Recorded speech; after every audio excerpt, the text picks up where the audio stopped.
what I would say is by a large margin the second best mid laner in the LCK at the moment. That was a task that just wasn't. It was a first-time Jace, a career first. Yeah, and we have to go back to the curse as well, because what happened in the years where SKT didn't make it or T1 didn't make it to the World Championship?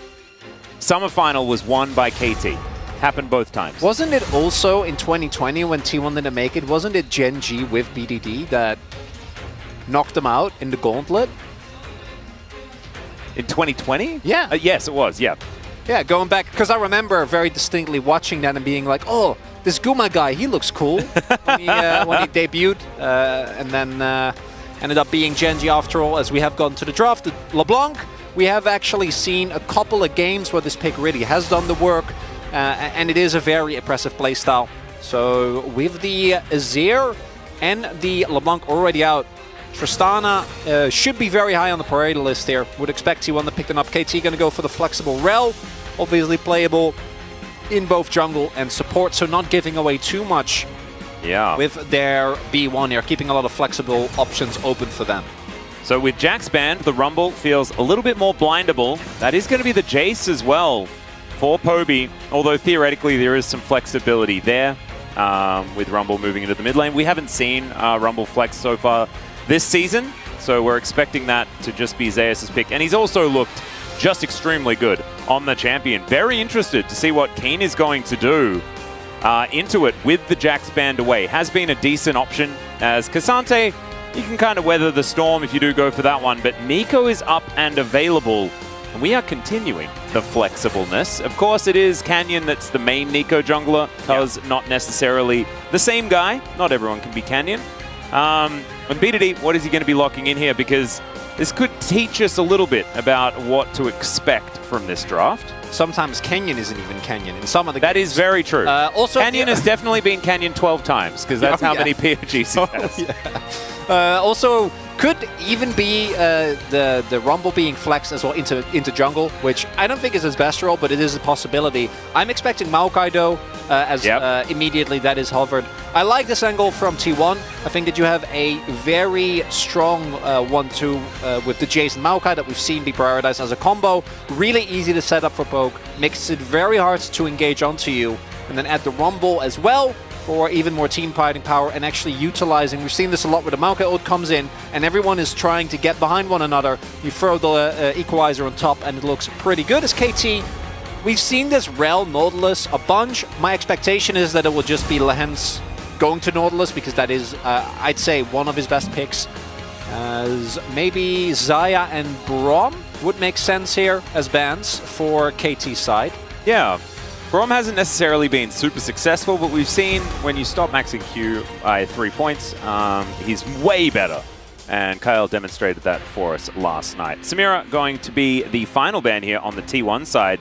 An interesting one, of course, Smearl still available for KT, not anymore. So unfortunately for Chronicler, I'm not going to be able to say Smearl all that often in this particular game. That twice. Still hoping that I can say Smearl in the next game, Chronicler. So Vera's locked in here for Gumayusi. Is a pick that we've mostly seen in the lethality form, which we are not huge fans of. In this draft, though, makes perfect sense. You have the right setup for it, and it might be tough to actually get near anyone on KT with the amount of threat this that is they a have. Nasus angle. I would love that. I would love that a lot. It almost you really can't do anything as lethality. No, I mean, it just kind of walks at you and you die. Yeah, it's also playing. I think the only problem is that even though Nasus can be really good into AP, I think Rum was too big of a lane bully to really it's probably not get through. It's interesting that the Renekton gets picked, because we have actually seen the Rumble in isolation, even against Skeen, be extremely successful, as aiming, going back to the Zeri was one of his better champions. Oh, okay. As T1 might be looking to really amp up the aggression here. This is a strategy that has been severely nerfed, but it was a time where T1 was the most successful in spring, when they were able to utilize this a lot. I'm not sure about the Kalista support. That ship has most certainly sailed. The Braum, though, he's got a ship. He's holding onto it. uses door is a little rough. So that one hasn't sailed yet. And Keria going to lock that one in. Keria has been playing Braum on and off recently. I think he sort of started it as well before Braum really had made his mark in the playoffs. Might have even been in the final last year. Yeah, there was also the Keria game where he played Engage Braum. I hope that doesn't happen. Yeah, we're hoping again. That was not what you want to see. I think the T1 comp though, it's a very cohesive poke comp. I think the Rumble adds a little bit of laning pressure and allows you to use that equalizer both offensively if you have a good angle or defensively if KT dives on top of you, which they definitely will with Nico, with Rel, with Nautilus. My main issue though is that I think T1 has not looked that great in setup, in rotations, and in how they play around waves and are able to get around the map. And with a poke comp, you're gonna have to set up shop first. You're gonna ideally get a little bit of vision denial going so that you can actually reliably land your poke. And that level of cohesion, I don't know if T1 have that right now. Where's the KT comp? You see target, you go in, you kill target, and then Zeri wins the game. Yep. And Nico Rel, absolutely fantastic synergy between these two champions as well. Magnet Storm, Pop Blossom is very, very scary. And having double supports, double engaged supports, really does tell the story of how this one's going to go. But like you say, T1, a lot of cohesion on this one, a lot of lane pressure towards the top side, and Poby could be able to figure it out in the mid lane as well. They have vision control options with saplings and things like that that could help mitigate some of the earlier issues. See whether it works. We hop into the rift for game number 1.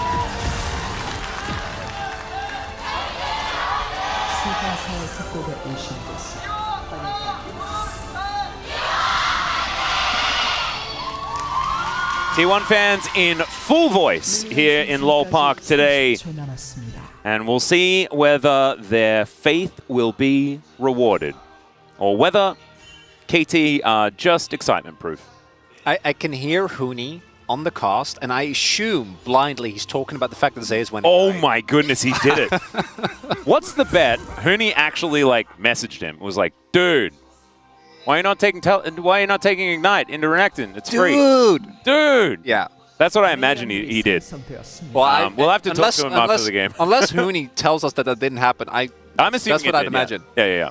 And I do think that this is a necessity. It also is in line with... We got to check the Scorch, because if he also took Gathering Storm, that's when we know he definitely was talking to Huni. I'm pretty sure he's going to be a Scorcher, because I think that what T1 is going to look to do, or what Zeus specifically has been trying to do in the last couple of matches, is be as far forward and as aggressive in lane as humanly possible. We've seen him double proxy. He died. Humanly possible or yordly possible? Either works. You know, he's playing Rumble, so I'd be fine with either. But he was double proxying waves just to try and generate as much pressure as possible, as is indeed a Scorcher. But Poby, he's gathering the storms. I like that. I like that a lot. Okay, so doing a Gathering Storm check, we have one of them. Big positive there for Poby in the mid lane.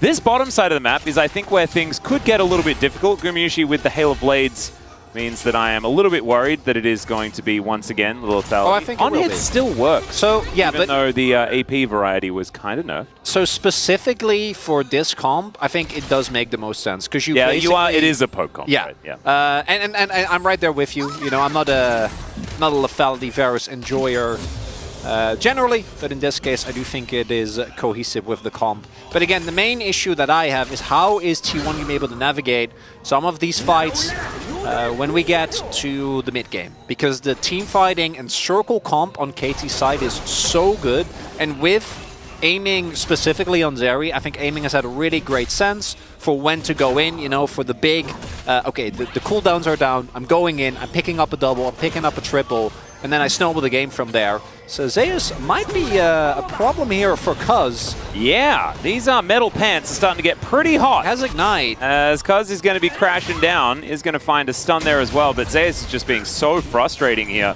Slahen's moving on over, wants to clear out some vision, and Keria is going to defend his ward quite stalwartly. Yeah, this is what we were talking about previously as... I've seen this movie before. This has happened already. We are in a time loop. But the problem is that he has a wave to get to, and he can't, in good faith, keep abandoning him. Also, his mid laner doesn't have prio. BDD was able to get Poby to take it back here, and Oner is on the bot side of the map. So unfortunately for Zeus, this is where his pressure ends. Should be able to catch this wave and be fine, and Cuz will be able, but will be a little bit delayed in his jungle clear. Yeah, I think probably still a good thing. We saw that Oner was actually able to play the rel out in the early game really beautifully in their previous series. Yeah. And so you can be pretty oppressive with this new jungler. So Cuz put behind means that Oner is going to be a whole bunch happier. I think it was in a similar matchup as well, actually. It was Maokai into rel. So I think that Zeus just protecting his jungler, making sure that Oner is going to be as comfortable as possible. Definitely necessary. Oner has not been looking too hot recently. That is Braum putting up the door. He placed the fireplace, and now Gumayusi takes 50% of his health bar. He's just going to get dashed on here, flashes out from everyone, although Keria holds onto his. He's able to stand beside a minion, and Cuz, that is a pretty comfortable gank to start this game off, as Snare is going to come through here from B2D. He's getting a bit angry at Poby. Blooming Burst going to connect, but Poby's going to be able to make his way out, I believe. Really nice gank there from Cuz. Favorable summoner trait also means that level 6 Guma is going to have to play so much more respectful. You can actually have a decent amount of offensive pressure with the Braum and Varus because of how easy it is, particularly with Hail of Blades, to proc the early concussive blows, and then you can go for the wombo combo of the ultimate from Gumayusi into Keria knockup. That now is going to be a lot harder. As the Blooming Burst is kind of scary here, as, okay. Yeah, they didn't know where Oner was. Back away. And the worst part about all of this is that Poby already backed. Took an early back, got a tear. BDD hasn't backed yet. So BDD is going to have a like 20 CS lead by the time this wave is shoved in. So he has a colossal early lead, and he still gets the TP back for tempo. His bot lane also has prio, as mentioned. So as a result, he'll be able to pick up the early dragon and the stacking starting earlier in KT. Applying a ton of pressure here in the early game, as expected. Yeah, as they really are. Cuz going to be able to take the first dragon. Second one going to be a mountain here as Equalizer comes down on the top side. Keen is getting barbecued, and Zeus going to overheat himself. Keen going for the turnaround now, but the flash follows, and Zeus looking for that harpoon, but he just flame spits him down. That is going to be a solo kill, first blood for T1. And this is why we haven't seen the Crocodile be picked into Rumble a lot. The Ignite, the difference maker there. There you go. Healing cut. Huni was right all along when it comes to Rumble. Like, who could have known? A little bit of a listen to trying to hear the Korean cast, like to hear the smugness in Huni's voice as he's talking about how the Rumble managed to get the solo kill. Can't quite hear it, but we'll have to. We'll keep you guys updated. Don't worry. In of itself, not backbreaking. Keen does have the teleport, so he'll be able to immediately make his way back towards his lane. But definitely a decent start here for T1 that I have a lane where they will be able to generate at least a little bit of pressure. As Cuz still waiting. Might have a 3v3 here. Yeah, Keria. Oh, he backed. Okay, did back. Lahen's going to connect the dredge line to the wall. Gumayusi now with his serrated Dirk, able to be frustrating with the added poke damage. Lahen's taking the brunt of that. But let's have a look at this 1v1 once again. So Zeus hits 6, as does Keen.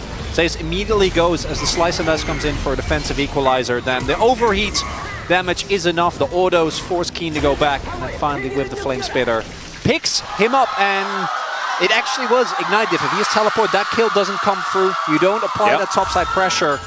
And it is something I think T1 is really going to have to rely on. These type of individual outplays. Because otherwise, when we get to the mid to late game with the team fighting power that KT has and the lack of cohesion that T1 has shown recently, still be very scared. Still a composition that you can play through your Rumble very effectively. So the fact that Zeus does have this early advantage is definitely good. It's not going to be represented in the CS or anything like that. And to be perfectly honest, if Zeus doesn't get a solo kill in this lane, then he's basically lost given the teleport disadvantage that he does have. I agree. So we'll have to see whether he can continue putting on this pressure. Now has the sword shoes as Lahen's is moving over, but Oner in great position. Q comes forward. There is the equalizer down once more, but Zeus is already dead. Oner is going to be able to push them into the barbecue, but it's just not going to be enough. And he's going to have to back away. So really nice answering kill as now Keria is going to get crashed into. BDD is looking for Poby though. Pop Blossom goes up, comes down, and Poby is going to try and walk it off. He will be able to do so. And Keria The door value is quite high today.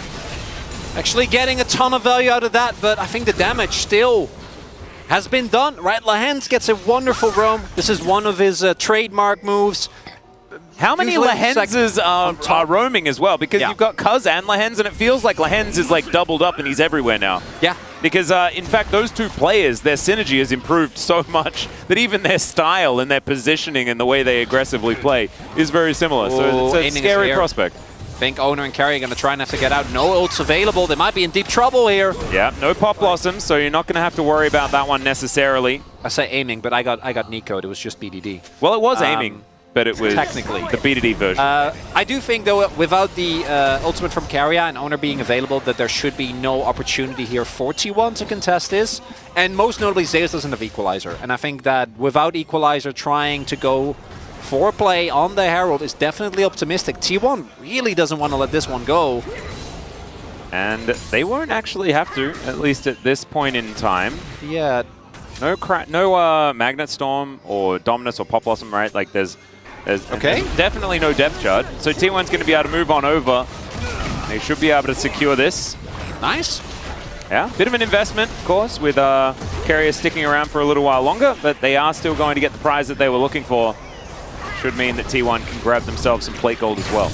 As we take another look, Lahens just a few seconds earlier. If Oner gets here first, if they have vision of Lahens, then T1 might be able to settle the play, but Lahens' timing just so crisp, simultaneously getting the kill, and they also would have tried to turn this into a rotation toward the Herald if the mid play had worked out. Keria, though, very much in time as well to keep Poby alive. Doesn't change the situation that right now BDD is, again, as expected, absolutely crushing the mid lane matchup. Yeah. And that is going to remain a problem. If this Jace isn't online, I do think the T1 composition loses a lot of the oomph that you're looking for, particularly the mid game when you're looking to, you know, get your two lethality poke champions on a 2-item spike.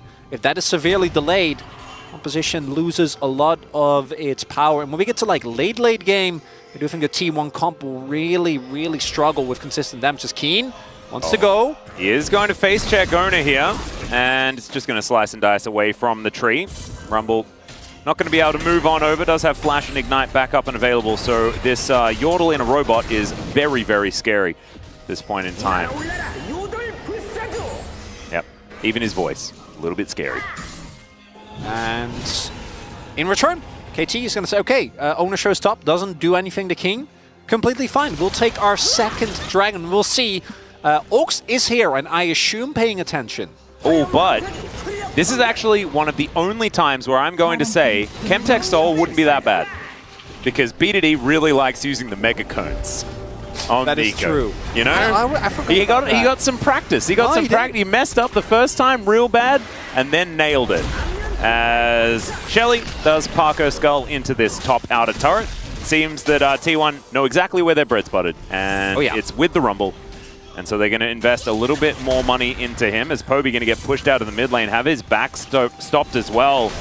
As two plates could go over here, and there they go. BDD going to be able to secure that one as Lahens is going to move on back. And Oner comes in just to try and at least make sure that this experience doesn't go begging. But something needs to be done about this mid lane, especially with the fact that I love that KT have prioritized getting early Drakes as well, as the Equalizer comes down just to clear out this wave. Definitely important for the Ignite Rumble. But I love that KT are getting these Drakes as early as possible, because like you were talking about, these 2-item spikes are so dangerous.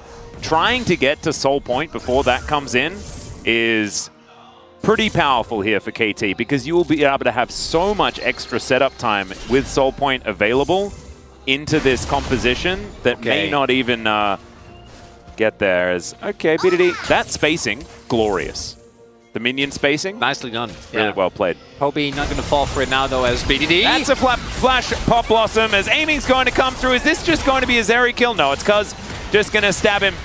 And that is the first kill in a little while, or at least the first kill onto Poby here in this mid lane.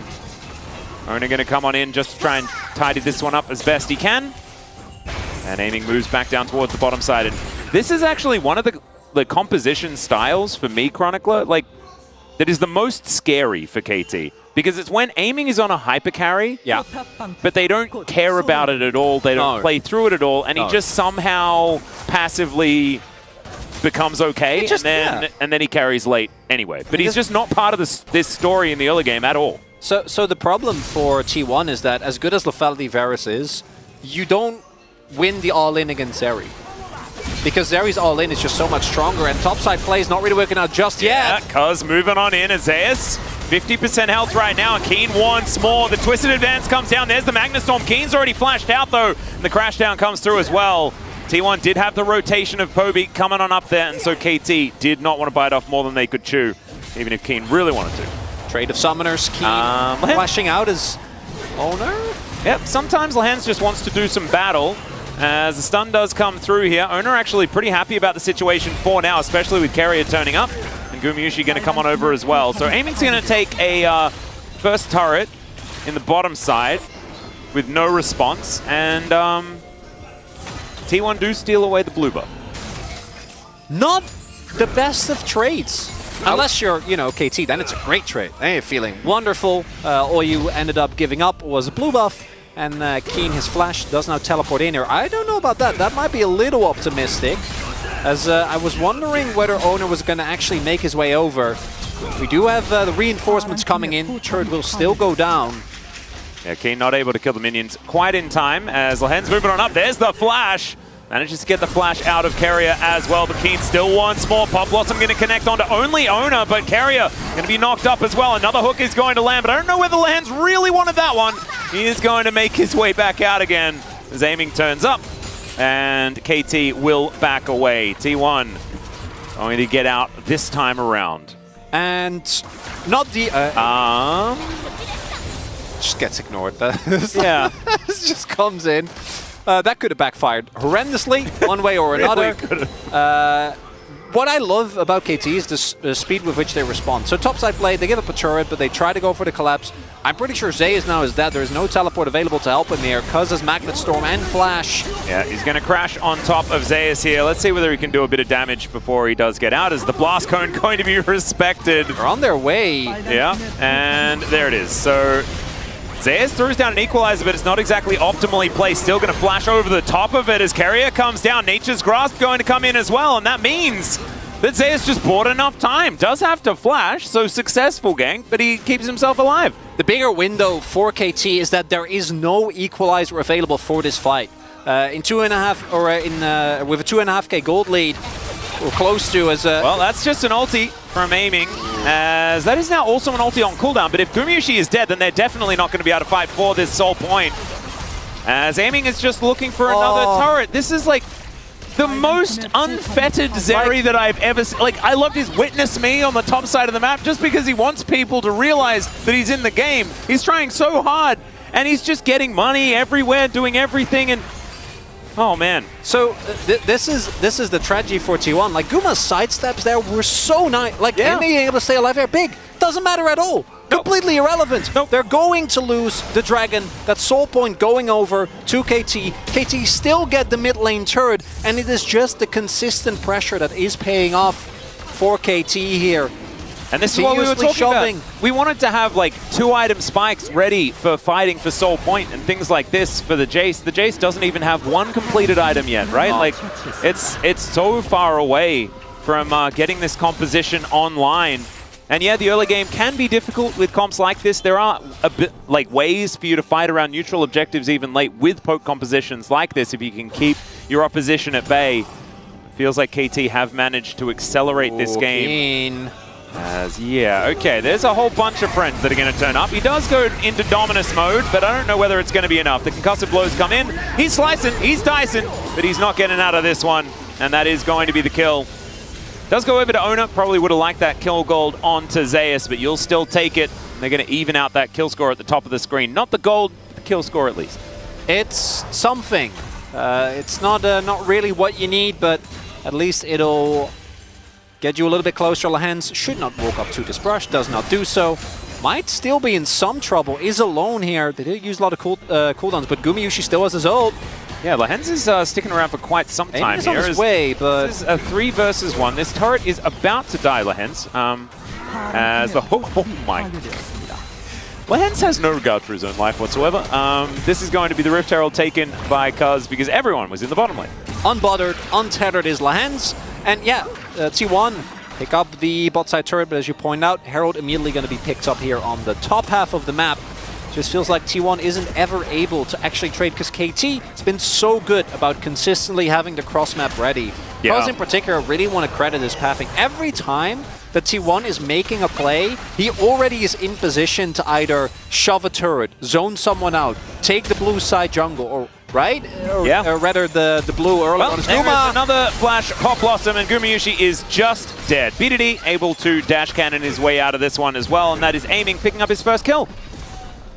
Yeah, not a whole lot of counterplay to that one for Guma. Just dies. And aiming actually going for BT second here. That is a build that... Yeah, don't tell LS. He's not going to be too psyched about that. I have not seen before.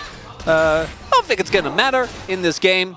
Still, gold lead at 2.5k, but the main thing is that with the map control, or rather lack thereof, that T1 have, KT are in an absolutely stellar position to just get Soul. And if they don't get Soul, they'll get Baron. Because let me tell you, Baron is going to go down very fast against the Zeri.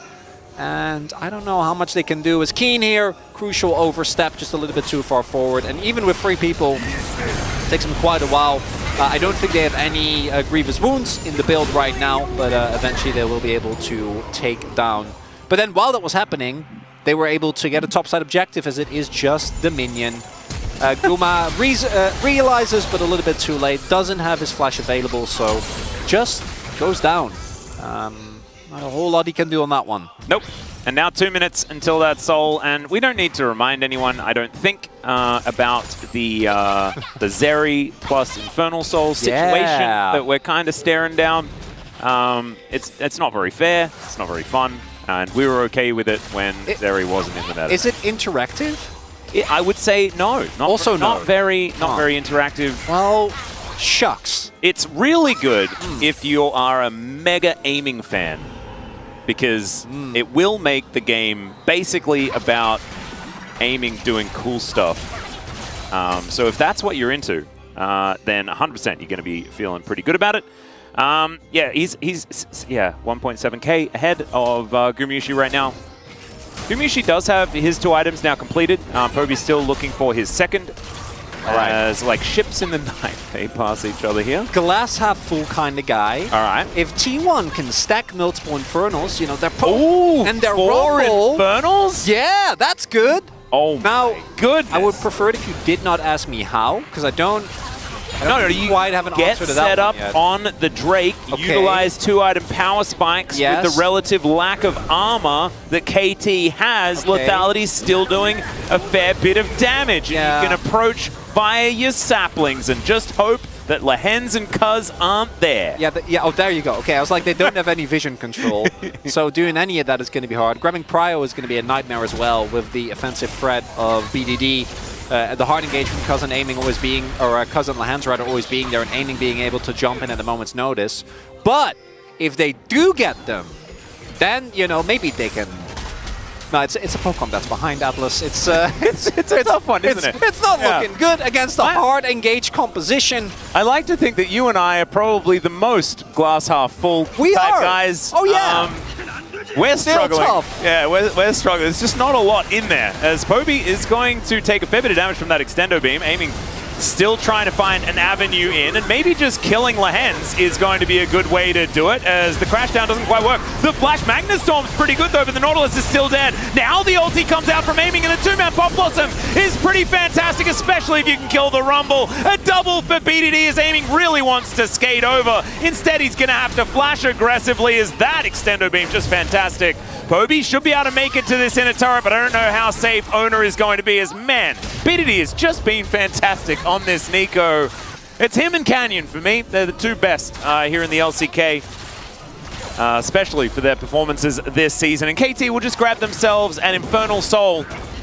And I think Lehens knew what was going to happen to him when he took this 100%. He was aware. But look how much they have to throw into killing just one silly little Nautilus. That's just going about his day. Magnet Storm comes in. The teleport forces the flash of Guma, and it doesn't even get into safety. We see there as well, Keria not able to actually block that much because Pop Blossom still does a ton of damage, despite the fact that you put up the door. And that is very much the end of the glass half full situation. The glass is in fact not full. Well, the problem is it can't be half full if it's empty.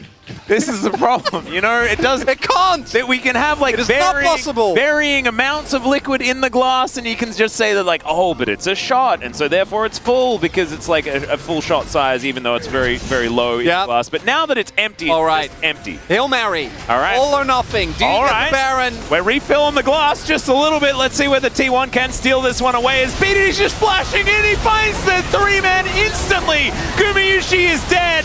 They had to go for it, didn't they? But it just wasn't going to work out. Equalizer doing a fair bit of work there as Amy's just going to grab a few last hits in this fight as he skates over. Keria is going to show them his really cool fireplace, but he's just going to try and waste as much time as possible here. This game, ladies and gentlemen, I believe is on its last legs. That is going to be the ace. The Baron is now kind of lonely. It's just Keen hanging out here as Cuz going to turn back up again. Aiming will be able to come on through and get that damage down. I don't know whether they're going to be winning the game right now because they've decided that the Baron is pretty important. And we will just see whether they can push through for the end. But there will be at least one more fight from T1. The circle comp reigns supreme. Yeah. Let's press their circles very, very well. BDD, look at this. The call as well. Yeah, I can go, and then immediately everyone is in. Hooks landing, and the follow-up just fantastic. And even from Yongsan having a pretty good time here. Must be ideal if you're a KT fan. Life has been great recently. Let's go to a nice, comfy cinema, sit there, eat your popcorn, watch BDD, go absolutely nuts on Nico. This is, I think BDD is really making sure that these viewing parties are going to be successful in the future. He is having a phenomenal performance here today. And he has just been really good recently. But this is BDD taking full control and doing it via the mid lane. And it does just go to show that if you do have a big mismatch, then a good team can just play through that one gap. And that's what they've done here. And I mean, Poby has kind of been serviceable, but hasn't really done anything at all. And BDD has capitalized on the lack of pressure so well. Yeah, you're effectively playing just half a member down, right? Like that's the reality. Poby again had to back like after 3-4 levels to just get a tear. So his early laning phase was just kind of a disaster. Can't hold it against him, but it does mean that playing out the game for T1 kind of relies on trying to maybe get something going on top. Zeus got a kill, wasn't enough, and KT just kept up the pressure in every single lane. As this game is pretty done and done. Very done. I wouldn't even say pretty. I would go as far to say extremely over. Yeah. I think, and I don't say that often. You know me. I'm always looking for an angle. No, it's a dry glass. You know, as the hook is going to land there. Crashdown comes through as well. Pop goes the Maokai. And now T1, 4 members trying to defend these Nexus turrets. I don't know whether it's going to happen. Another hook's going to land here from Lehens. Absolutely fantastic game from him. The 2-man Pop Blossom comes through as BDD reminds us that he's going to be the one getting the POG here today. Poby, the last one to fall. Another ace for good measure here from KT, as they will decimate T1 in game number 1 of this Saturday showdown. 14,000